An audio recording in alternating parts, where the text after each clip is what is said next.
Boa noite a todos. Sejam bem-vindos nessa casa de luz. Hoje, a nossa palestra da noite é com o tema Depois da Morte. E o nosso irmão em Cristo, que vai nos ministrar essa palestra tão linda nessa noite, é o nosso irmão Ronaldo Gaúna. Seja bem-vindo, irmão, à nossa casa.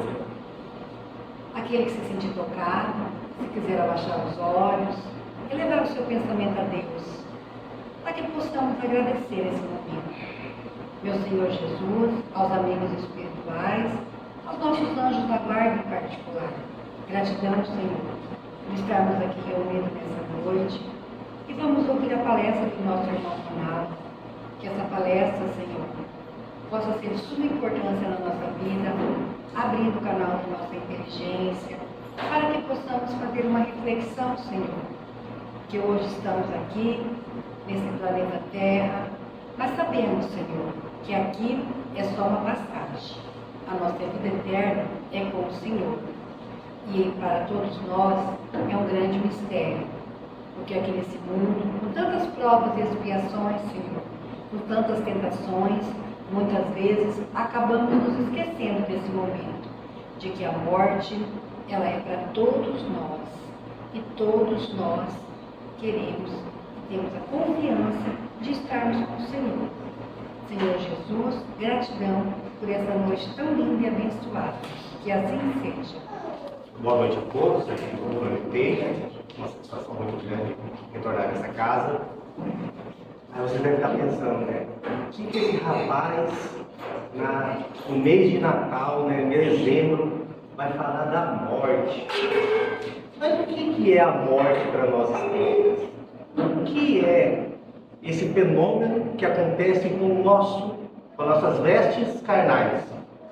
Porque nós espíritas temos a certeza, a convicção de uma vida plena, uma vida eterna que faz parte do nosso espírito. O nosso vestimento carnal simplesmente é uma roupa que ao longo do tempo vamos usar durante o dia, que se chama encarnação. Vamos colocar num guarda-roupa, que também é bem parecido, né, com as urnas, o caixão, né, vamos deixar ali no caixinho de madeira, para ele passar a roupa, e vamos seguir em frente. E aí todo mundo pergunta, mas será que isso existe mesmo? Será que essa convicção, assim, ninguém volta para falar? Será que ninguém volta? Os espíritos amigos, há muito tempo atrás, já voltaram e já nos esclareceram muitas e muitas vezes. Da onde surgiu a ideia da vida pós-morte? Ou a continuidade da vida? Isso aí, se a gente pegar um livro do nosso querido irmão Leon Denis, o livro é E Depois da Morte, ele fala de várias crenças, várias civilizações que foram trabalhando isso. Depois veio, né, a cultuação dos corpos, o funeral, e a gente sempre tem essa ideia. Os egípcios, com a ideia criavam aquelas pirâmides, enterravam ali, faziam as múmias, pensando que iam regressar no mesmo corpo. Mas essa ideia que a vida continua, ela é há muito tempo trabalhada. E o nosso governador planetário veio, há 2000 anos atrás, falar sobre isso. Porque o que aconteceu com Jesus? Tentaram machucar o corpo dele, massacrar o corpo dele, e ele apareceu primeiro para Maria Madalena, lá no jardim de José de Arimateia. E ela já saiu contando para todos que tinha visto Cristo, que tinha visto Jesus ressuscitado. Ele também apareceu no caminho de Emaús e também falou com os seus a respeito do que tinha acontecido, e ele não o tinha conhecido. No dia de manhã, quando foi partir o pão, que aí o reconheceram como Jesus. E também, por fim, ele apareceu para Pedro. Pedro estava indo embora, fugindo, né, de Roma, que encontrou aquele lá e falou: Senhor, o que você está fazendo? Eu estou voltando para Roma para morrer com os meus, já que você abandona. E Pedro, tocado por aquilo, retornou a Roma, e aí conhecemos a história de Pedro. Ele foi preso, continuou preso e morreu com mérito. Ele não morreu, ele viveu, porque ele entendeu que a morte do corpo físico é só uma passagem. Mas a gente sempre fala morte, ai que coisa ruim. Tem gente que fala assim: ah, não gosto de falar de morte. 3 toquinhos na madeira. Deus me livre, não quero falar disso.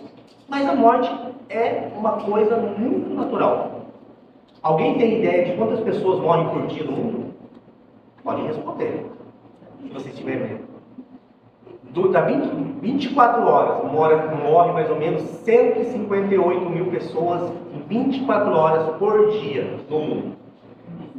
Então, sabemos que existe esse intercâmbio. Vida, morte, vamos trabalhando. Eu peguei esse dado, esse estudo, ó, para a gente ter, isso aí é um estudo das 24 horas. A população mundial hoje, né, 8 bilhões de pessoas, né, nascem.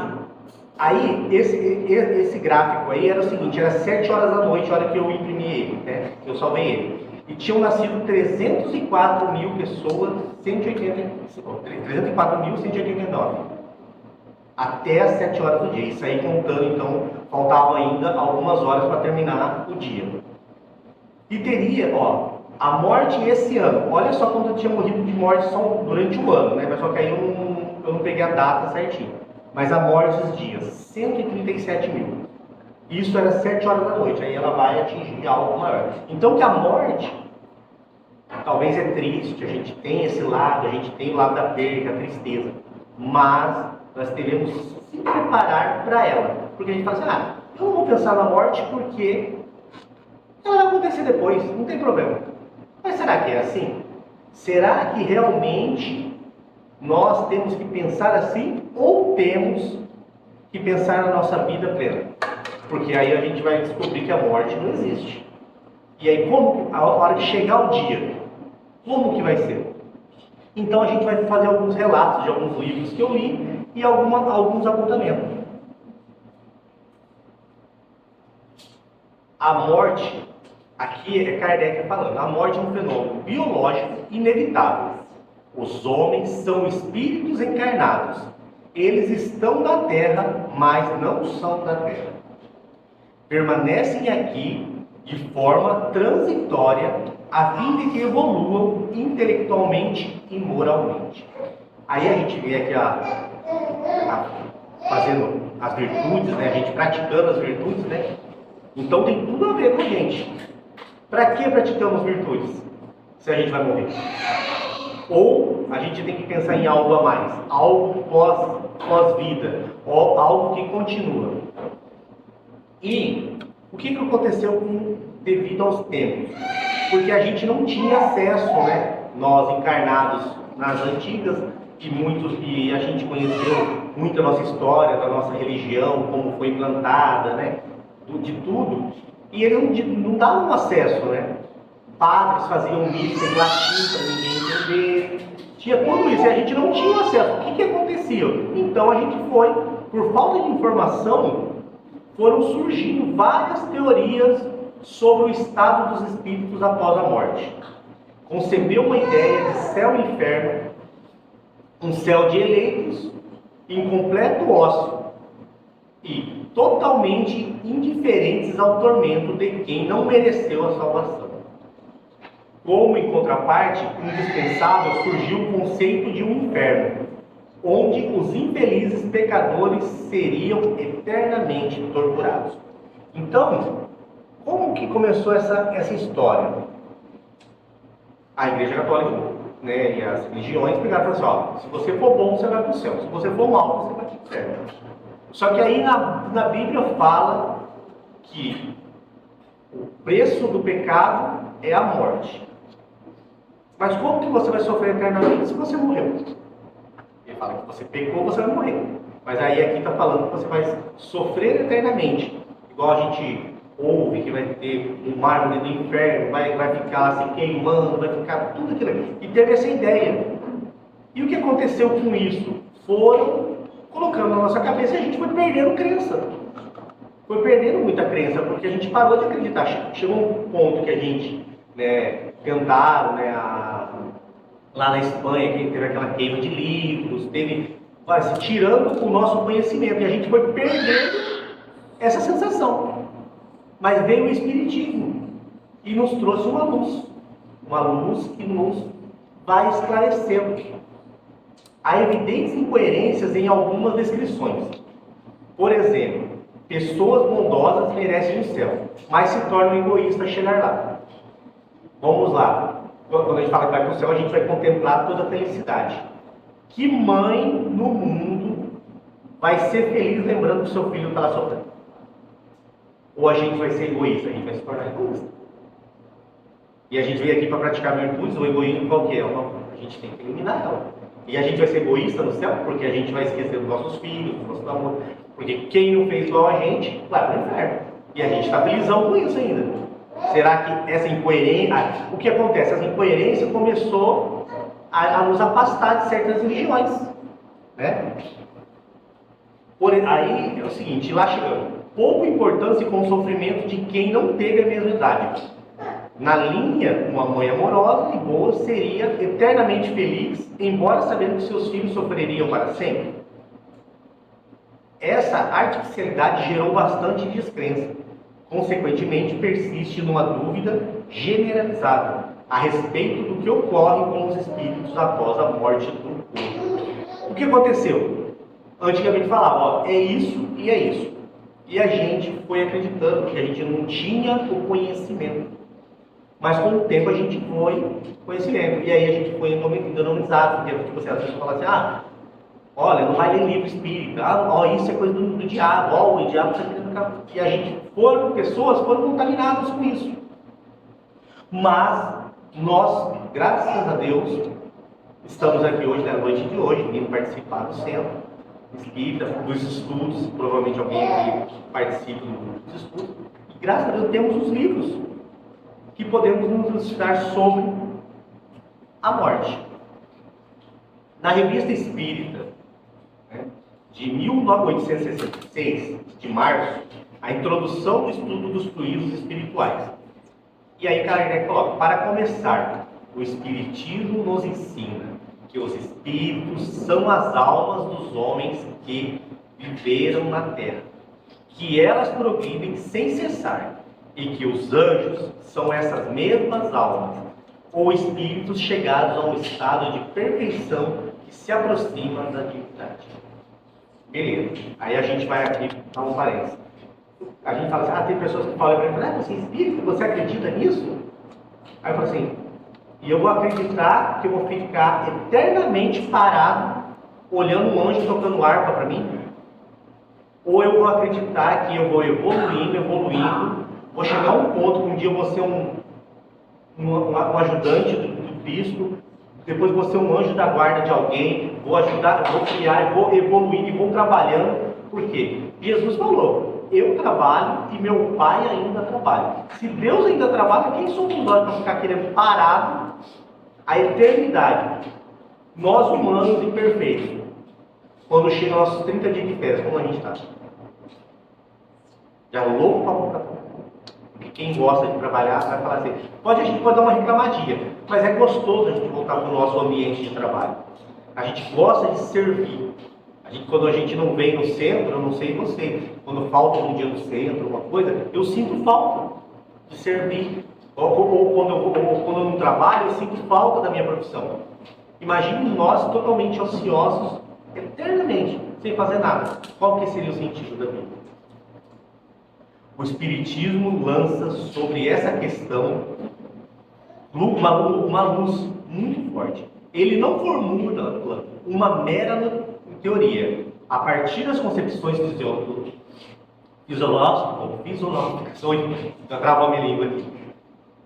filosóficas, são os próprios espíritos desencarnados que relatam a sua situação.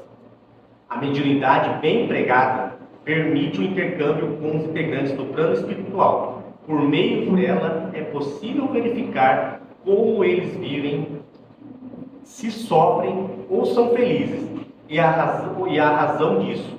Não se trata de imaginar como está atualmente o espírito que viveu na Terra de determinado modo. Ele próprio descreve a sua situação. E aí, vamos começar essa transição da vida encarnada para a vida espiritual. Quais os lugares que vamos depois da morte? O que você imagina quando chegar seu dia de você partir? Para onde você vai? Tem tudo a ver com o que você viveu aqui na Terra. E aí a gente vai participar dessa palestra com alguns relatos do livro do Céu e Inferno. O livro do Céu e Inferno compõe as obras básicas da codificação. E ele é um dos livros menos estudados da doutrina espírita. E ele é um livro que tem muito relato. Ele é rico em relatos feitos por espíritos a respeito de como se sente da vida que levam de sua felicidade ou infelicidade. Desses relatos se extrai que a morte não é um processo milagroso que converte homens em anjos. E aí a gente vai citar alguns lugares, de acordo com o que a pessoa viveu na Terra, como ela vai estar lá. Isso aí é os relatos da espiritualidade. Primeiramente, a passagem. Como que vai ser a passagem? Você tem medo da morte? De como ela vai ser? Se ela vai ser dolorida? Como que vai ser? Será que você vai estar em paz? Será que você vai estar tranquilo? Será que você vai falar assim, eu estou indo em paz porque eu tentei, talvez eu não cumpri tudo que eu devia, porque eu sou um espírito perfeito, mas eu fiz de acordo com a minha possibilidade. Primeiramente, a confiança na vida futura não exclui as apreensões da passagem, desta vida para outra. Muitas pessoas não temem a morte pela própria morte. O que temem é o momento da transição. Sofre ou não se sofre na travessia. É isso o que as inquieta. E cada coisa vale tanto mais a pena quanto ninguém pode escapar dela. Pode ser dispensar uma viagem terrestre, mas aqui, ricos como pobres devem dar esse passo. E se ele é doloroso, nem a oposição nem a fortuna poderiam suavizar a amargura. Então, a gente ao ver a calma de certas pessoas na morte, e tem outras que têm terríveis convulsões de agonia. Outras já podem julgar-se que a sensação não são sempre as mesmas. Mas quem pode informar-nos desse a respeito, sobre esse ponto? A ciência, a religião, são mudas, porque falta ambas o conhecimento das leis que regem as relações do espírito e da matéria. Uma se detém no liminar da vida espiritual e a outra no liminar da vida material. O espiritismo é o traço que une. Entre as duas, e só ele pode dizer como se opera essa transição, que pelas noções mais positivas que ele nos dá da natureza da alma, quer pelo relato daqueles que deixaram a vida, o conhecimento do laço fluídico e se unem à alma e o corpo, é a chave deste fenômeno, como se tem muitos outros. Então o espiritismo ele tornou isso aí algo natural. É algo que vai acontecer com a gente. Igual quando uma planta nasce, a semente cai no chão, brota e renasce de novo. E o espiritismo ele traz esse laço, essa vivência.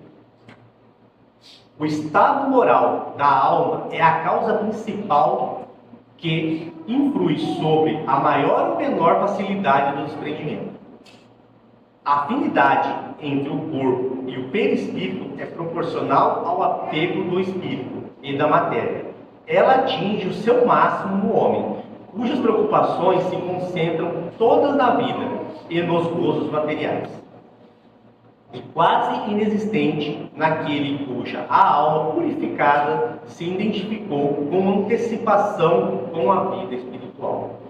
Visto que a lentidão e a dificuldade na separação são proporcionais ao grau de purificação e de desmaterialização da alma. Depende de cada um tornar essa passagem mais ou menos fácil ou penosa, agradável ou dolorosa. Aqui Kardec fala o quê? Quanto mais materializado, melhor a sua passagem. Se você está preparado, se você chegou a um ponto que fala assim, não é meu carro, minha casa, minha mulher, meu filho, não, eu faço parte desse curso. Isso aí são coisas transitórias, então a gente vai se desapegando. Então a gente vai ver o primeiro relato, o primeiro lugar onde o espírito pode ir depois da morte. Espíritos presos ao corpo. Aqueles espíritos ficam no corpo, assim o espírito tem tanto amor ao seu corpo, não é amor, né? É aquele amor piegas, né? Que morre, mas não desencarna. Alguém já ouviu isso? Você morreu, mas não desencarnou. Porque você vai acompanhar o seu velório. Você está dizendo, não, é meu corpo. O que estão fazendo com ele? Espera aí. Você fica tão apegado a ele. Tem casos, tem relatos da espiritualidade que o espírito sente a decomposição do corpo. Ela sente os vermes comendo o corpo, de tão apegado que ele é ao corpo. Porque é aquela coisa, é aquela pessoa que fica o narcisismo real, né? Porque o Narciso ele olhava numa lagoa, né? Que ele se achava lindo. E as pessoas aqui. Tudo que ele vai fazer, uma selfie. Ó, quando fez uma maquiagem, uma selfie. Aquele apego, você tem que se gostar do seu corpo, você tem que conservar ele porque é um presente do divino? Sim. Você tem que ir numa academia para poder ajudar? Sim, não é errado. Você tem que cuidar dele, ir no médico frequentemente, comer uma alimentação. Ó, eu quero fazer uma... Você tem que cuidar, realmente é ótimo. Você vai ter uma vida tranquila aqui. Mas você, se ficar muito apegado ao corpo, você não vai desencarnar. Você vai morrer. Mas você vai ver o sofrimento de que é perder seu corpo. Você vai ficar assim, meu corpo, meu corpo. Você não vai falar assim, chegou esse momento, eu vou deixar ele aqui e vou para o hospital, porque eu sou o espírito. E o Kardec falava disso, dessa espiritualização. Agora a gente vai para uma segunda etapa. Espíritos presos a coisas e lugares. Quem já ouviu falar de Casa Mal Assombrada? Aqui em Nova Londrina tem? Né? Então, quem já viu aqueles desenhos? Aquele desenho é fantástico, né? Aquele velhinho assim, ó, com aquelas correntonas assim, ó. Você está preso ao lugar. Aquilo ali, ele está mostrando que o espírito é minha fazenda, é meu carro, é meu e é meu. E aí você acaba dizendo assim, tem cartorário aqui, assim, que faz inventário? Não sei se tem, né? Mas você vai falar com algum cartorário e fala assim, não sai o documento de jeito nenhum. Por quê? O espírito está lá. Porque é minha casa. Eu não vou deixar ninguém morar lá. Eu não quero que venda. E assim vai. E se você vê casas aí que estão aí há anos, a família nem consegue vender porque já desistiu. Porque toda vez que ia lá um comprador acontecia algo de errado. Aí é espíritos presos essas coisas. Eu tenho um relato particular sobre isso. O Júlio ele tem um Fusquinha, né? Eu tenho um Opala. Eu comprei uns 12 anos atrás. E o meu Opala foi uma briga de família. Assim, quando eu comprei ele era herança do vô. Comprou zero e ele tinha um neto. Aí ele carregava o neto naquele Opala. Aí no Orkut do neto tinha aquela foto com o vô e o menino e tal. E ele deixou o carro pro neto. Foi uma briga de família, tal. E aí esse menino cresceu, fez 20 anos e quis vender o carro. E anunciou. Aí eu fui buscar ele no estado de São Paulo. E na hora lá, o pai chorou, a mãe chorou que não queria vender o carro. E o menino falou, não vou vender. E eu comprei, né? Porque eu queria o carro. E acontece um fato muito interessante com esse carro meu. Agora já deu uma melhorada, mas ele tinha um barulho. Cada vez que eu ia mais longe da cidade que eu comprei, ele começava esse barulho. E cada vez que eu ia ao contrário, ele parava o barulho, porque ele pensava que estava para casa. Aí eu fico pensando, será que era o espírito? Não posso afirmar, mas era um caso assim, eu troquei todas as peças que tinha que trocar naquele carro, mas ele começava chorando. O dia que eu ia para São Paulo, que era sentido São Paulo, não tem barulho nenhum. Se eu pegar a rodovia sentido Lençóis Paulista, ele não faz barulho nenhum. Mas isso é um relato, assim, mas acontece, é coisas que acontecem. Terceiro lugar que podemos ir. Muitos espíritas confundem umbral com o inferno espírita, né? Mas o umbral, ele é um lugar da passagem. Todo mundo vai passar. Por quê? Ele é um lugar que a gente vai, por exemplo, vamos desencarnar. Ali a gente vai começar a desencarnar. Quanto tempo André Luiz demorou no umbral para desencarnar? Não foi 8 anos. 8 anos ele foi para nosso lar. Ele só foi desencarnar depois que ele foi ajudado pelos espíritos, ele retornou para a casa da esposa. Lá ele pensou, é minha esposa, ele ficou com raiva. E para onde ele voltou quando ele ficou com raiva? Quem assistiu o filme, imediatamente ele voltou com o umbral. Porque o pensamento psíquico dele escureceu. Aí ele lá retornou, ele viu. Aí ele foi lá e ajudou o novo marido da esposa, porque ele ficou com ciúme, né? Ó, pra você ver. A hora que ele ajudou o marido e perdeu o ciúme, ele começou a desencarnar. Então existe esse lado. O umbral é a passagem dos espíritos arrependidos, sentimento que falhou na encarnação e fica se lamentando, e vão sair quando mudarmos a sintonia.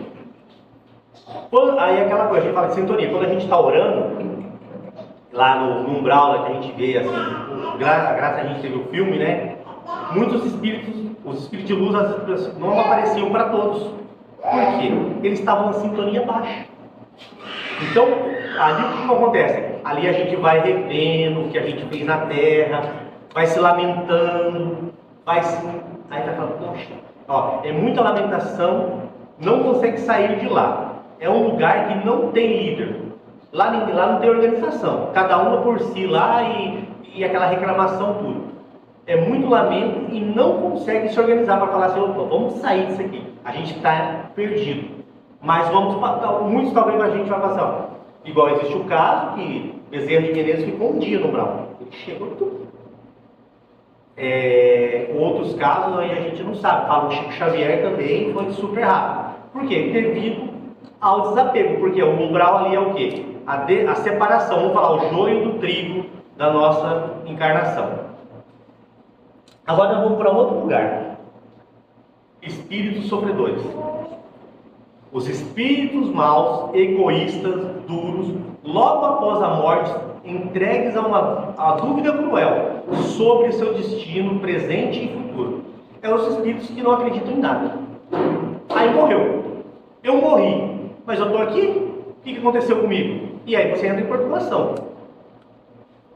Olham à sua volta e não veem de início nenhum sujeito sobre o qual possa exercer a maldade. Primeiramente, o que a pessoa mal precisa? De alguém para fazer mal. Aí a princípio ele não vai ter isso aí.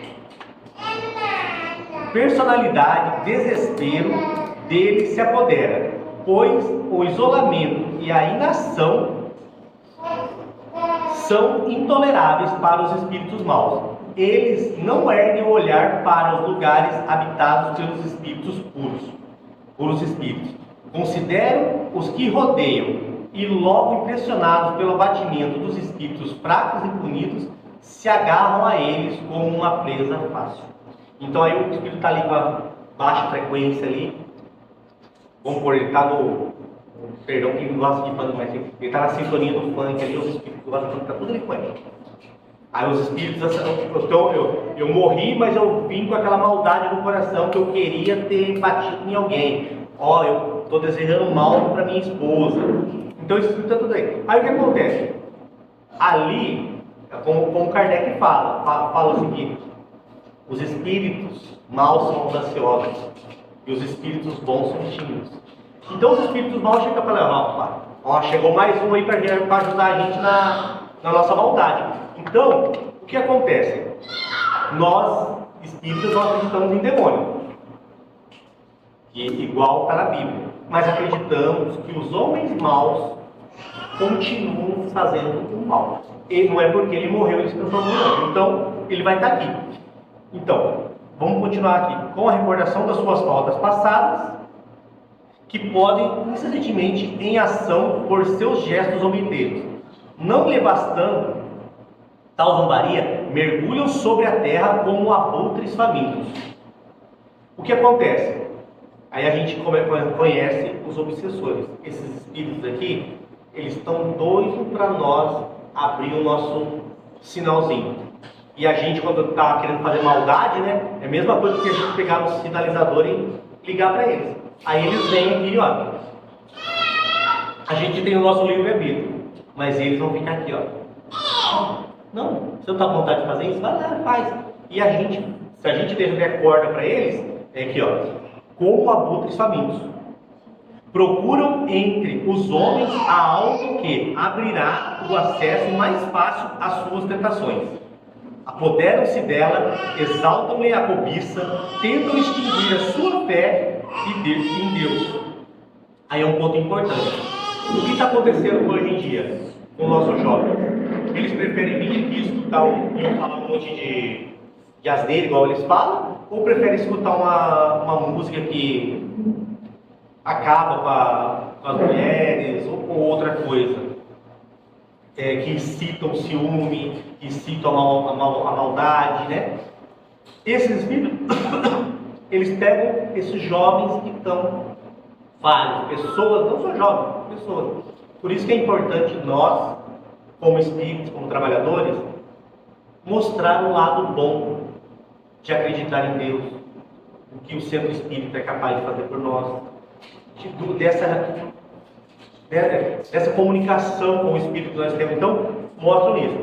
Se apoderam dela, exaltam a cobiça, tentam extinguir a sua fé em Deus, quando, enfim, senhores da sua consciência, têm assegurada a sua presa, e eles estendem sobre tudo o que se aproxima da sua vítima o fatal contágio. Então, isso aí é uma coisa seguinte, de acordo com o que a gente viveu na Terra. Se a gente morrer, aquela fala de Jesus é perfeita. Antes de chegar ao altar, deixe a oferenda, volte, reconcilie-se com o seu inimigo, para depois voltar. Então, se a gente vir com esse coração amargo, provavelmente a gente vai para esse lugar aqui. É um dos lugares. Não fique com medo, tá? É tranquilo. A gente tem a capacidade, Vamos falar sobre os suicidas agora. O Vale dos Suicidas.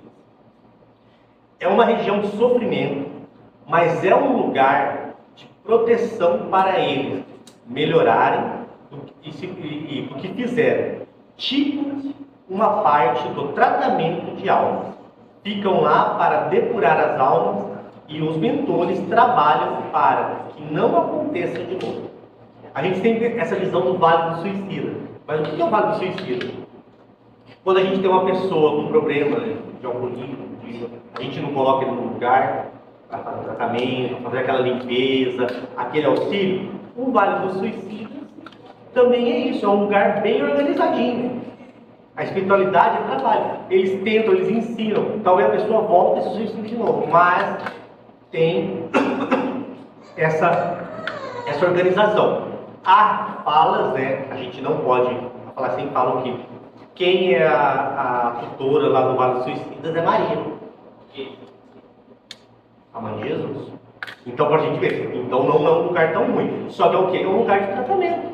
A gente talvez fez essa besteirinha aqui na Terra, né?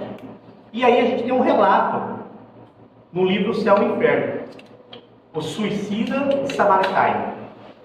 No dia 7 de abril de 1858, por volta das 7 horas, um homem, cerca de 50 anos, vestido convenientemente, apresentou-se no estabelecimento de Samaritain, em Paris, e mandou preparar um banho. O atendente espantou-se que, após um intervalo de 2 horas, aquele indivíduo não chamasse, ele decidiu entrar no seu cubículo para ver o que se estava indisposto. Testemunhou um espetáculo ao próximo. Aquele infeliz tinha se cortado a garganta com uma navalha, e todo o seu sangue estava misturado na água da banheira. Não tendo podido ser estabelecida sua identidade, transportou o cadáver para o necrotério. O espírito desse homem, evocado na sociedade de Paris, 6 dias após a sua morte, deu as respostas seguintes. Então, aqui é o seguinte, ele se matou. Nessa época, como Kardec estava trabalhando para criar esse livro, então era capaz de um suicida se dar comunicação 6 dias depois. E Kardec, primeira vez, perguntou, como você se sente? Ele fala assim, do mesmo jeito do último momento de vida. Você está vivo? Aí o espírito pergunta, me diz você, qual o seu nome? Não quero falar. O que você está sentindo? Eu estou sentindo que eu tentei fazer algo e não consegui. Eu estou me sentindo nada. Porque era para mim ter morrido. Mas como eu estou falando com você? E ele estava totalmente perdido. Por isso, talvez, esses espíritos são levados para esse lugar. Para mostrar para ele, pessoal, você fez isso de errado. Você fez aquilo ali. Então, ele está em perturbação. Hoje em dia, um suicida dificilmente vai numa mesa mediúnica e fala com 6 dias. Mas depois, com certeza, ele vai ser trazido para esse lugar. Então, né, o Vale dos Suicidas não é tão feio como o pinto. Ele é um lugar de recuperação para a gente começar a praticar. A gente vai para um outro lugar, o Hospital do Mundo Espiritual.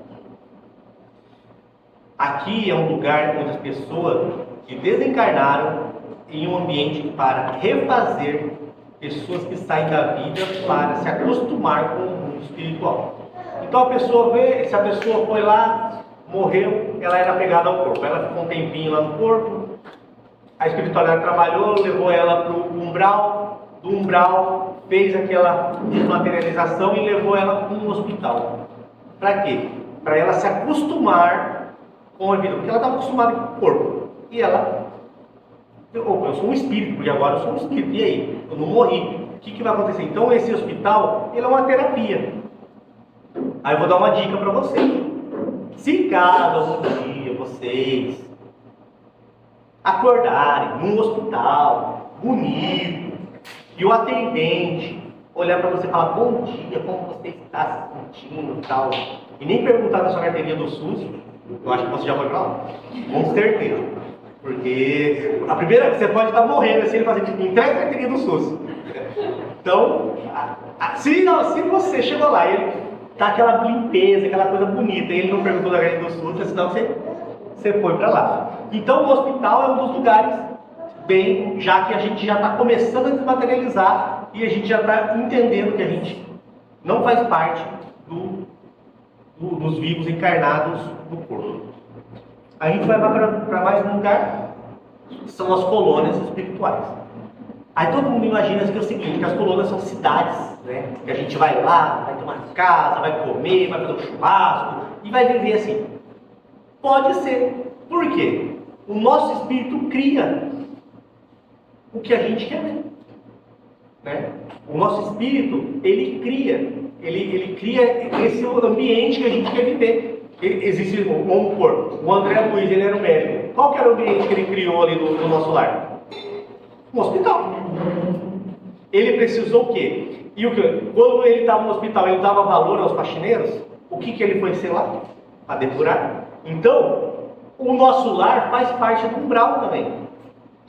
Para ele ter essa visão. E o que? Ele aprendeu a humildade, ele aprendeu que a oração, quem só orou por ele? A mãe dele e uma pessoa que ele menosprezava, que ele atendia sem querer, porque a secretária fazia ele, aí ele atendia. Nessas colônias, os espíritos são auxiliados, eles buscam observar, rever onde falhou, estuda, trabalha e se prepara para uma nova encarnação. Querem encarnar com os mesmos pais, a mesma família e ficam esperando uns aos outros. Isso assim acontece frequentemente, mas talvez na necessidade não aconteça, porque talvez você passou 10 encarnações maltratando os seus familiares, aí você vai cair numa família que talvez vai tentar te educar, e você vai aprender com eles vai aprender com vocês, e assim vai. Mas normalmente a gente fica esperando, porque a gente tem esse círculo familiar, os círculos da cidade, do estado, do Brasil, né? Não encarnamos aqui à toa, então a gente vai, essa preparação. Talvez eu chego lá, e de lá eu começo a ver que na época eu errei na educação do meu filho, começo a ver falha dele, igual aconteceu no nosso lar também. E aí o que acontece? A avó, ela encarna para ser mãe da neta, para tentar se melhorar. Então a colônia espiritual, ela existe, mas o que? Na nossa cabeça. Ela vai ser o lugar onde talvez a gente vai se sentir bem, ter uma casa. Então a gente cria esses lugares. A gente cria muitos lugares. No capítulo 3 do livro O Céu e o Inferno, os espíritos em condições médias. Joseph Bré, morto em 1840, evocado em Bordeaux em 1862 pela sua neta. Aqui, esse relato está no livro Céu e Inferno, né? Eu falei no livro do Espírito Céu e Inferno. E aqui é o seguinte, a neta evoca o povo. Esse homem, e o texto ele se intitula O Homem Honesto segundo Deus ou segundo os homens. E a neta ela vai fazer pergunta do seu avô. Querido avô, quereis dizer-me como estáis entre os espíritos e me dar alguns detalhes instrutivos para o nosso avanço? A resposta do avô: tudo o que quiseres, minha querida filha. Estou espiando minha falta de fé, mas a bondade de Deus é grande. Ele leva em conta as circunstâncias. Sofro, não como podereis entender, mas de arrependimento por não ter empregado bem o meu tempo na terra. Aí a Débora fala assim: como não empregastes bem? Fosse um homem honesto. Aí o vô responde: sim, do ponto de vista dos homens. Mas há um abismo entre o homem honesto perante os homens e o homem honesto perante Deus. Tu queres instruir-te, querida? Vou-lhe tentar fazer sentir a diferença. Entre vós, considerais como homem honesto aquele que respeita as leis do seu país. Respeito elástico para muitos aqueles que não o faz mal ao próximo, tomando-lhe ostensivamente seus bens. O que ele está falando aqui? Da gente se oportunar. Talvez a pessoa está, por exemplo, assim, uma mãe desesperada com o filho na cadeia. Aí ela tem um bem lá, você vai lá e oferece. Pela lei dos homens está ok. Pela lei de Deus, como que você está nessa parte? Eu não estou fazendo mal. Mas será que a sua consciência está nisso aí? Então aqui, você venceu o bem, mas toma frequentemente, sem escrúpulos, sua honra, sua felicidade, desde que a lei ou a opinião pública não possa alcançar o culpado hipócrita. Se o homem pode mandar gravar na sua lápide a série interminável de virtudes que são enaltecidas, acredita ter pago a sua dívida para com a humanidade. Que engano! Para ser honesto perante Deus, não basta ter infringido as leis dos homens. É preciso, antes de tudo, não ter transgredido as leis. Eu sempre falo uma coisa que acontece comigo na minha profissão. Antes do espiritismo, antes de eu também acreditar assim, né? Eu trabalho na parte elétrica de carro, e a pessoa chegava e falava assim: Ronaldo, volta o velocímetro. Na minha visão, tá? É o dono do carro que está pedindo, eu não estou enganando ninguém. Então eu posso voltar. Depois veio o espiritismo e me dá uma palavra. Eu consigo fazer hoje? Não consigo. Por quê? Eu sei que vão enganar alguém. O meu trabalho está servindo para enganar alguém. E não é isso, e não é para isso que Deus me deu o dom de ser eletricista de carro. Para me enganar alguém.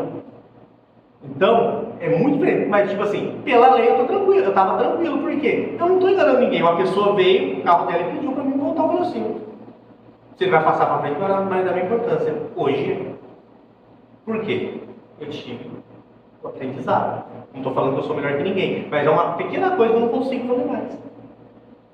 Aí, e várias outras coisas. Talvez você vai numa mecânica ou vai numa coisa que acontece muito, isso eu trabalhei em várias. Eu vou trocar uma determinada peça. Aí, quando o carro está lá, eu já troco um monte. Para ganhar o meu bem. Perante a lei dos homens, tá ok. Mas perante a lei de Deus. Então, é essa visão que a gente tem que ter, e esse texto é muito interessante. Eu tirei esse texto, Lugar Depois da Morte, aqui para finalizar, do livro do Emmanuel. E ele fala, o lugar depois da morte. E aqui nesse textinho aqui, ele vai dizer o CPF de cada um. Para quem, com a dica daqui, você dá o CPF marcado para onde a gente vai. Então, eu vou ler o texto para a gente tentar entender. Lugar depois da morte, reunião pública de 29/5/61. Muitas vezes pergunta na terra, para onde seguirás quando a morte venha surgir? Anseias, de certo, a ilha do repouso. O que a gente sempre fala assim? Morrer é descansar. Ou a gente acha que morrer é aposentar também, né? Que a gente é doido para ficar parado. Na união com aqueles que mais amas. Sonha o acesso à felicidade, à maneira de uma criança que suspira pelo colo materno. Isso, porém, é fácil de conhecer. Toda pessoa humana é aprendiz na escola da evolução, sob o uniforme da carne, constrangida ao cumprimento de certas obrigações.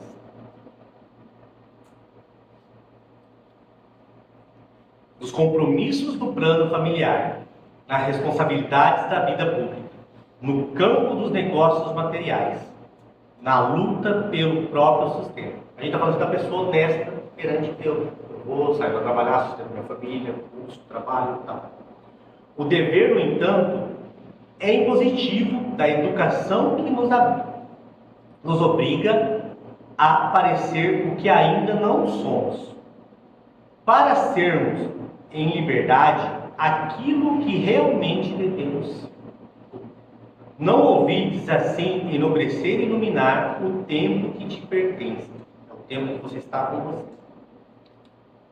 Não nos propomos a nivelar os homens e animais, contudo, numa comparação reconhecidamente incompleta, imaginemos seres outros da natureza trazidos ao regime do espírito, encarnado na esfera física. O cavalo, atrelado ao carro, quando entregue ao descanso, corre a pastagem, onde se refucilha na satisfação dos próprios impulsos. O que ele faz? O cavalo ele vai estar amarrado, segura ali. Quando você solta ele, ele mostra a selvageria dele de novo. Ele é um animal selvagem. A serpente presa para cooperar na fabricação do soro antifiótico, se for libertada, desliza para a toca, onde reconstituirá o seu próprio veneno. O corvo, detido para observações, quando solto, volve à imundície. A abelha, retida para observação da apicultura, ao desembaraçar-se, se torna incontinente à colmeia e ao trabalho. A andorinha engaiolada para estudo, tão logo se fora da grade, voa ao rumo da primavera.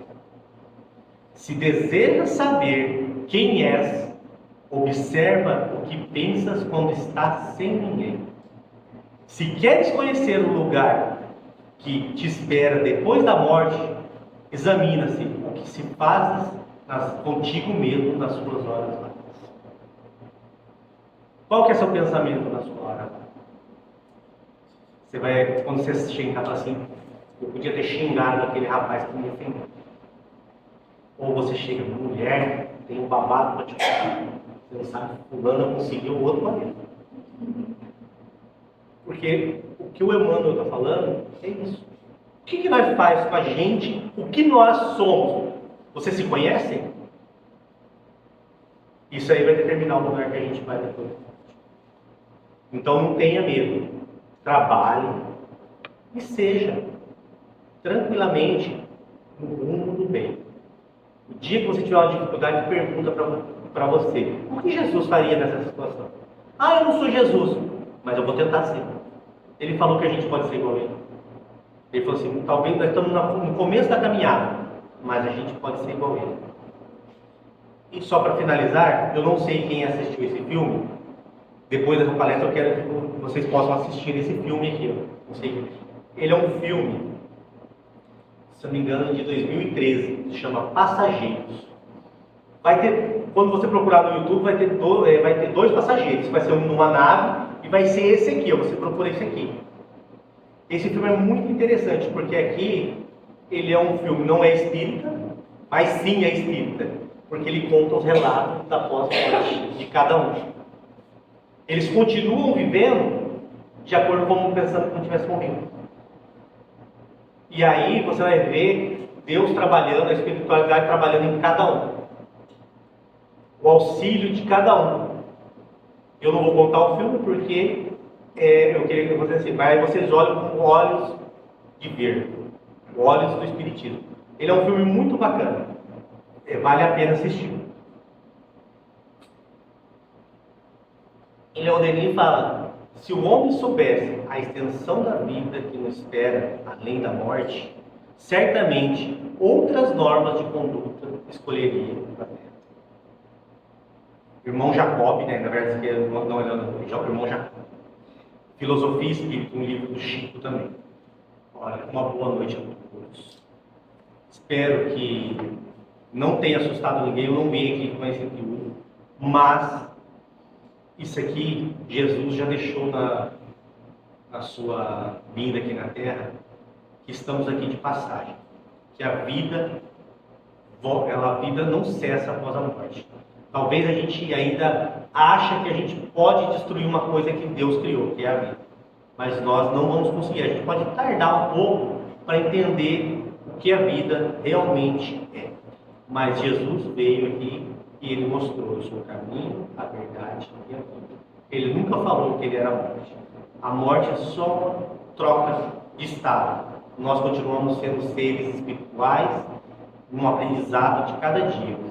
Cada encarnação que estamos aqui, imagine como uma aula. Uma encarnação inteira é uma aula, sim. Talvez a gente passe 2 encarnações para aprender uma virtude. Então, a pedido da casa, né? Eles pediram para mim fazer a prece de oração no final. E então eu convido a todos a elevar, fechar os olhos e elevar o pensamento a Deus. E acreditar nesse Deus bom e justo que nos criou tudo que conhecemos, criou essa grandiosidade que é o nosso sistema solar, que mesmo grande aos nossos olhos, ele é pequeno para toda a criação. Criou nós, espíritos, para evoluirmos a cada dia, nos tornarmos espíritos melhores a cada momento. E agradecemos ao nosso Mestre Jesus, que, como um líder, veio aqui, nos ensinou e continua nos ensinando a cada dia. Estamos aqui 2000 anos após sua vinda, estamos aqui aprendendo ainda o significado das suas palavras, o significado da sua vida. Mas vamos construindo, tijolo a tijolo, a nossa igreja interior, a nossa construção interior, a nossa construção de nossa alma. Agradecemos a toda a espiritualidade da nossa região, da URA, a todos os espíritos amigos, trabalhadores desta casa, encarnados e desencarnados, por mais essa noite magnífica. E agradecemos a Deus, nosso Pai, por tudo que nós merecemos, por tudo que talvez passamos, por todos os momentos difíceis, que com certeza é para o nosso aprendizado. Sabemos que Jesus disse: no mundo terás aflições, mas também teremos as recompensas, a recompensa do trabalho ao bem. Obrigado a todos os participantes daqueles lares, que possam ter um retorno aos seus lares, a santa paz, se nós possamos hoje ser melhores do que ontem e amanhã ser melhores do que hoje. Ser conosco, Senhor, hoje, agora e sempre. Que assim seja.